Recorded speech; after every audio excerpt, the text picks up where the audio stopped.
Bonjour. Aujourd'hui, je vais vous parler des ressources hydriques, plus précisément du fait qu'on a une abondance d'eau sur notre planète, mais que malgré cela, il existe des cas de pénurie au niveau local. Pour ce qui est du vocabulaire, je vais vous donner quelques mots ou expressions. Une nappe d'eau souterraine, l'Afrique australe, l'expression sous l'égide de, et enfin les tarifs dissuasifs.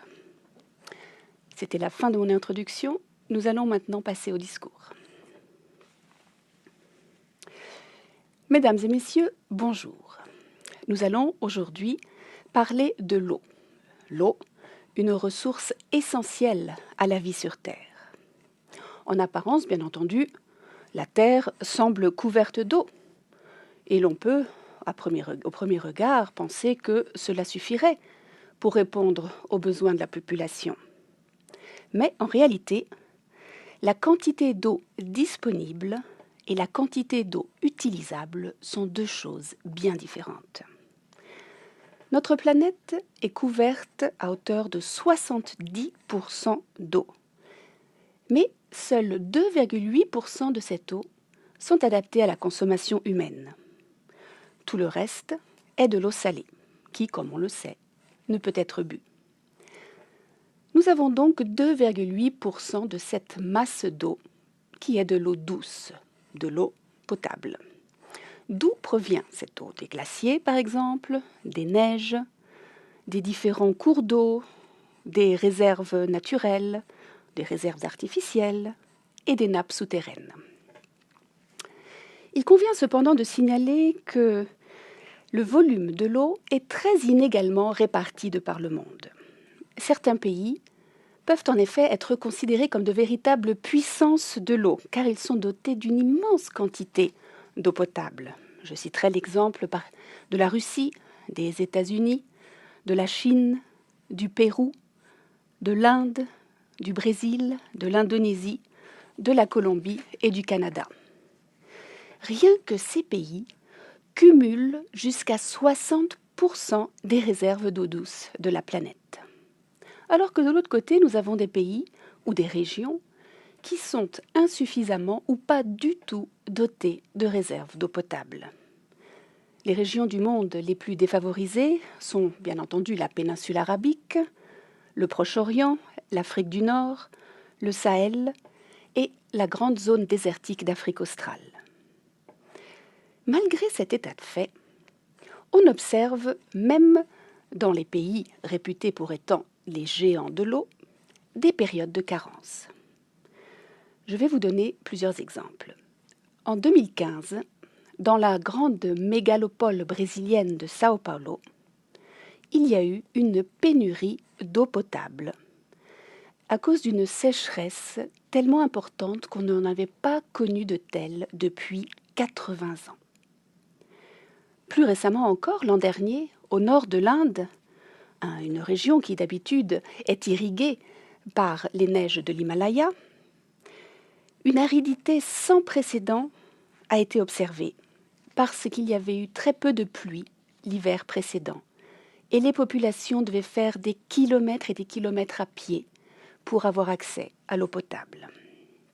Bien entendu, cet état de fait n'est pas très rassurant et les perspectives d'avenir, je dois l'avouer, ne le sont pas non plus. En effet, les réserves d'eau potable baissent rapidement de par le monde, alors que parallèlement, la population augmente. Mais la population n'est pas la seule à augmenter. Le nombre de bêtes d'élevage augmente également, alors que d'un autre côté, le débit des cours d'eau, lui, continue à baisser à cause de la déforestation, de l'industrialisation et d'une urbanisation galopante observée notamment dans les pays en développement.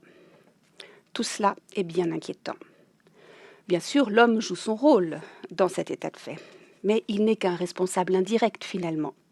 Ce sont plusieurs effets combinés qui causent cette pénurie d'eau.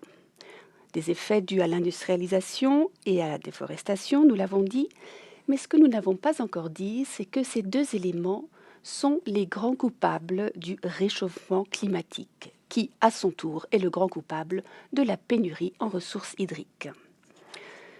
Vous savez sans doute que l'eau est prélevée d'habitude pour 3 usages bien précis. Tout d'abord pour l'agriculture, ensuite pour l'industrie et enfin pour la consommation directe. Et ce, de manière différente. En effet, 70% de l'eau douce prélevée va à l'agriculture, pour l'irrigation bien évidemment, parce que l'homme, depuis des temps immémoriaux, utilise l'irrigation pour sa production alimentaire. Malheureusement, l'irrigation est bien souvent accompagnée d'un fort gaspillage, un gaspillage qui a lieu à cause de l'évaporation en général, mais également du mauvais état des canalisations où les fuites d'eau sont très nombreuses. Il nous faut donc revoir les pratiques tant de consommation que d'usage de l'eau potable. Certains pays d'ailleurs devraient donner l'exemple. Je pense aux pays qui consomment le plus d'eau et qui parallèlement en gaspillent le plus. Pour ne citer personne, je donnerai l'exemple de la Chine, de l'Inde, des États-Unis, du Pakistan et de la Russie. Plusieurs initiatives, certaines d'entre elles très ambitieuses de maîtrise de l'eau, ont été lancées, tant au niveau national que sous l'égide des organisations internationales telles que la FAO. Ces initiatives combinent les 2 volets, le volet agricole et le volet industriel et technique. Pour ce qui est du volet agricole, ces initiatives visent à mettre au point de nouvelles variétés de plantes moins gourmandes en eau, donc qui nécessitent moins d'eau pour l'irrigation. Pour ce qui est du volet technique, nous pensons améliorer les systèmes tant d'irrigation que de conservation de l'eau et surtout de réutilisation des eaux usées. On pourrait par exemple cultiver des espèces végétales qui n'ont pas besoin d'être arrosées aussi souvent. Cela pourrait être fait en fonction des conditions climatiques. S'il pleut beaucoup, on cultive des espèces qui doivent être arrosées souvent. Et si la région est plutôt sèche, on y cultivera des espèces qui ne requièrent pas autant d'eau. Cela semble simple, n'est-ce pas? Et pourtant, ce n'est pas encore le cas. Et puis on pourrait tout simplement limiter l'arrosage et n'arroser les plantes que quand il le faut vraiment. Mais cela requiert également une évolution des mentalités des agriculteurs. Pour ce qui est du volet purement industriel, il s'agit de renforcer le réemploi, le recyclage de l'eau et surtout la mise en place de techniques moins polluantes.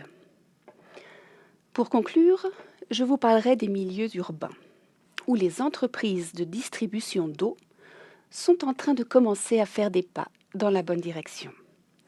En effet, dans de grands nombres de grandes villes, elles se sont engagées à lutter contre le gaspillage de l'eau potable et à maîtriser la consommation de l'eau en appliquant par exemple des tarifs dissuasifs aux plus grands consommateurs. C'est ainsi que j'en arrive à ma conclusion finale en vous disant que même si la situation semble bien difficile et bien préoccupante aujourd'hui, on entrevoit néanmoins une lueur d'espoir grâce à la clairvoyance de certains acteurs du monde de l'eau. Je vous remercie.